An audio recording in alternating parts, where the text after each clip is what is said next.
1958వ సంవత్సరం తాళ్లపూడి గ్రామంలో నెల్లూరు జిల్లాలో జన్మించడం జరిగింది.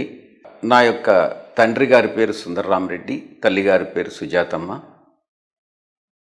ఒక రైతు కుటుంబంలో జన్మించాను. 10 ఎకరాల భూమి ఉండేది.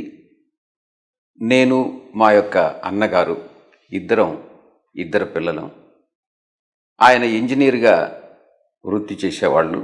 ఆయన గుండె జబ్బు వల్ల చనిపోవడం జరిగింది. మా తండ్రి గారు చనిపోయారు, మా అమ్మగారు ఇంకా ఉన్నారు. 1వ క్లాస్ నుంచి 5వ క్లాస్ వరకు మాకు కుగ్రామంలో తాళ్ళపూడిలో చదువుకోవడం జరిగింది.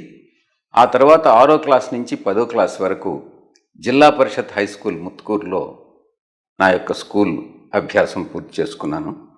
ఆ తర్వాత ఇంటర్మీడియట్ కానీ బీకామ్ కానీ విఆర్ కాలేజీలో చదువుకోవడం జరిగింది. విఆర్ కాలేజీలో 1978లో డిగ్రీ పూర్తి చేసిన తర్వాత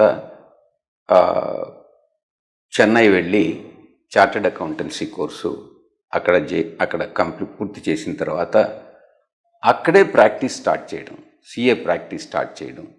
ఆ తర్వాత సిఏ ప్రాక్టీస్ని అటు బెంగళూరుకి ఇటు హైదరాబాద్కి విస్తరించడం జరిగింది.